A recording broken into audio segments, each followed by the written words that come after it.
নমস্কার বন্ধুরা, ফাল্গুনের রান্নাঘরে আপনাদের সবাইকে স্বাগত জানাই। আবারও চলে এলাম আপনাদের কাছে দারুণ এক রেসিপি নিয়ে। আজকে বানাচ্ছি বাড়িতে থাকা সব কিছু সবজি দিয়ে একটা রেসিপি আর দারুণ স্বাদের একটা ভর্তা। তো আপনারা ভিডিওটা প্রথম থেকে শেষ অবধি পুরো দেখতে থাকুন। তো সবজির রেসিপিটা বানানোর জন্য কি কি নিয়েছি আপনাদেরকে দেখিয়ে দিই। এখানে আছে আলু, বরবটি, পুঁই শাক, পেঁপে, গাজর, কুমড়ো, বেগুন আর ঝিঙে। সবজির রেসিপিটা বানানোর জন্য উনুনে কড়াই বসিয়ে দিচ্ছি। তো বাড়িতে দুটো মাছের মাথা ছিল, মাছের মাথাগুলো সবজিতে দেব। মাছের মাথাগুলো ভেজে নেব। মাছের মাথা ভাজার জন্য সরষের তেল কড়াইতে দিয়ে দিলাম। মাছের মাথাগুলো ভেজে নেব।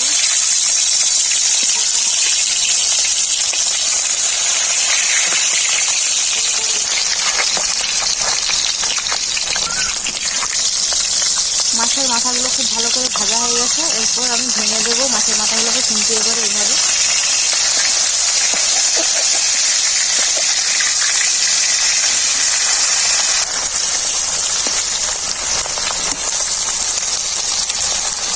মাছের মাথাগুলোকে ভেঙে খুন্তিতে করে খুব ভালো করে ভেজে নিয়েছি। নামিয়ে নেব।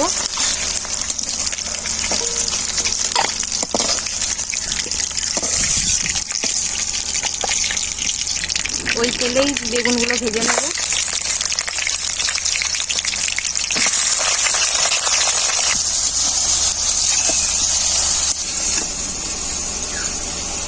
বেগুনগুলোও ভাজা হয়ে গেছে, নামিয়ে নেব।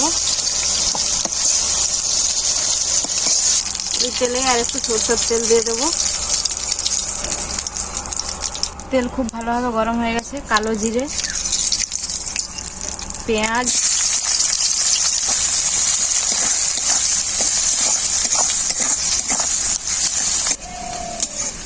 পেঁয়াজ খুব ভালোভাবে ভাজা হয়ে গেছে। আদা আর রসুন একসাথে বাটা।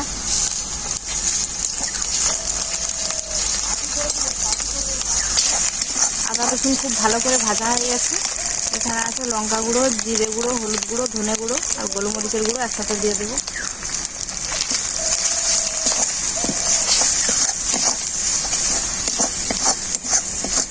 মশলাটা ভালো করে কষানোর জন্য অল্প একটু জল দিয়ে দেবো। মশলাটা খুব ভালোভাবে কষানো হয়ে গেছে। এক এক করে সব সবজি দিয়ে দেব। আলু, গাজর, পেঁপে, কুমড়ো, ঝিঙে,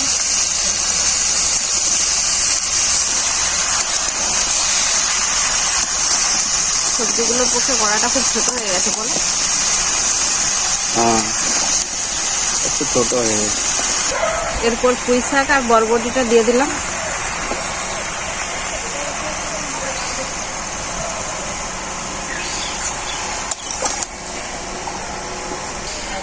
লবণ দিয়ে দিলাম পরিমাণ মতো। এত সবজি নিয়ে এসেছো, গোটা গ্রাম খেয়ে নিবে তবু। বড় কড়াটাই বাড়ি থেকে নিয়ে আসলে ভালো হতো। একদম নাড়া যাচ্ছে না। কমে গেলে ঠিক লাগবে তখন, সবজিটা যখন গলে যাবে। তো সবজিতে তো জল বেরোবে, সবজিতে আর জল দিচ্ছি না। এরপর ঢেকে সেদ্ধ করে নেব। 10 থেকে 15 মিনিটের মতো সেদ্ধ করে নিয়েছি। এরপর ঢাকাটা খুলে দেখে নেব। দেখুন কত কড়াই সবজি ছিল, সব পুরো গলে গেছে। খুব সুন্দর সেদ্ধ হয়ে গেছে।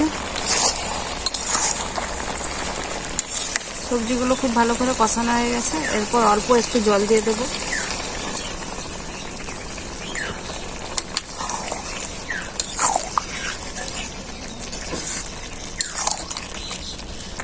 মাছের মাথা আর বেগুন যে ভেজে রেখেছিলাম দিয়ে দেব।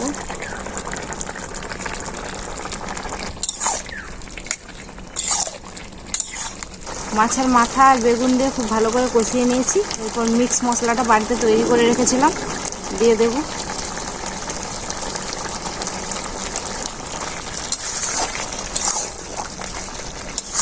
স্বাদ মতো চিনি দিয়ে দেবো। চিনিটা দিলে একটু স্বাদটা ভালো লাগে। আর সবজি মশলাটা দিয়েছি না, সেন্টটা দারুণ সুন্দর হয়েছে, বলো? হ্যাঁ, ভালো লাগছে সেন্টটা, মশলাটার সেন্টটা খুব সুন্দর। বাড়িতেই বানিয়েছিলাম এই মশলাটা। আমার সবজি রেসিপি রেডি, নামিয়ে নেব।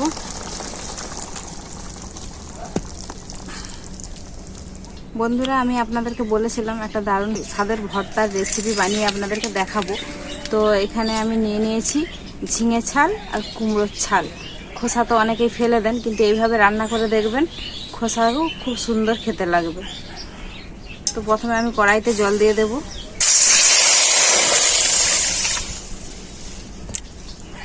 দিয়ে ঝিঙে ছাল আর কুমড়োর ছালগুলো ওই জলে সেদ্ধ করে নেব ভালো করে।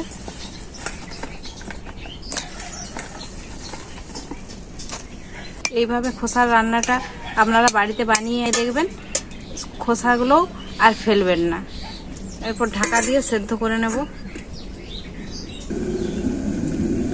খুব ভালো করে জল শুকিয়ে গেছে, আর ঝিঙের খোসা কুমড়োর খোসা খুব ভালো করে সেদ্ধও হয়ে গেছে। ঝিঙে আর কুমড়োর খোসাগুলো নামিয়ে নেব। ভর্তাটা বানানোর জন্য কড়াই সরষের তেল দিয়ে দিলাম। তেল খুব ভালোভাবে গরম হয়ে গেছে। কাঁচা লঙ্কা দিয়ে একটু সরে যাবেন, সামনে থাকবেন না, ফাটে কিন্তু। কালো জিরে, রসুন,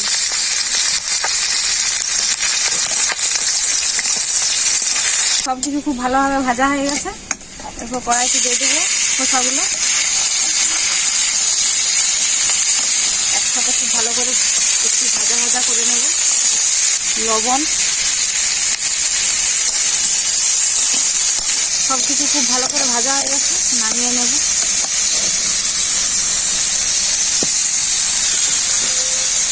খোসাগুলো উনুন থেকে নামিয়ে ঠান্ডা করে নিয়েছিলাম। এবারে অল্প অল্প করে বেটে নেব শিল নোড়াতে।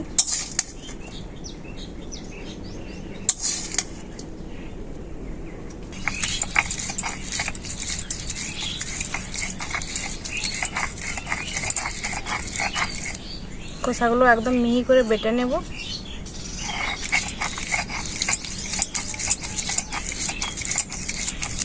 ভর্তাটা আমি এইভাবে বেটে নিয়েছি, এরকম ভাবে বেটে নিতে হবে।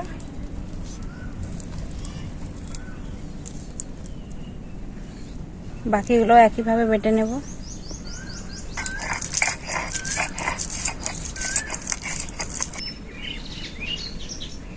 তো প্রথমে ভর্তাটা দিয়ে ভাতটা খেয়ে নেব। ভর্তাটা এইভাবে ভাতের সাথে মাখিয়ে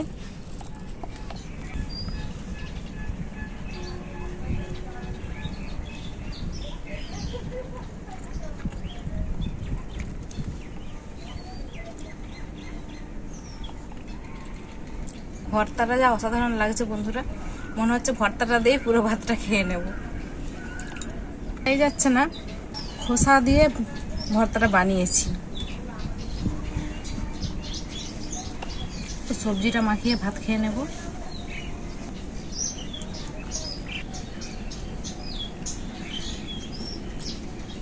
বন্ধুরা, দুটো রেসিপি কিন্তু খুবই সুন্দর হয়েছে, আর আমাকে কিন্তু সব থেকে ভর্তাটাই বেশি ভালো লেগেছে। তো ভর্তা এইভাবে আমি তো বাড়িতে বানাই মাঝে মাঝে। তো এইভাবে আপনারাও রেসিপিগুলো বাড়িতে বানিয়ে খাবেন, আর কেমন হয়েছে আমাকে কমেন্ট করে অবশ্যই জানাবেন। ভিডিও ভালো লাগলে লাইক, শেয়ার, সাবস্ক্রাইব করে দেবেন। আপনারা ভালো থাকবেন, সুস্থ থাকবেন, এভাবেই আমার পাশে থাকবেন। আবার দেখা হবে পরবর্তী ভিডিওতে।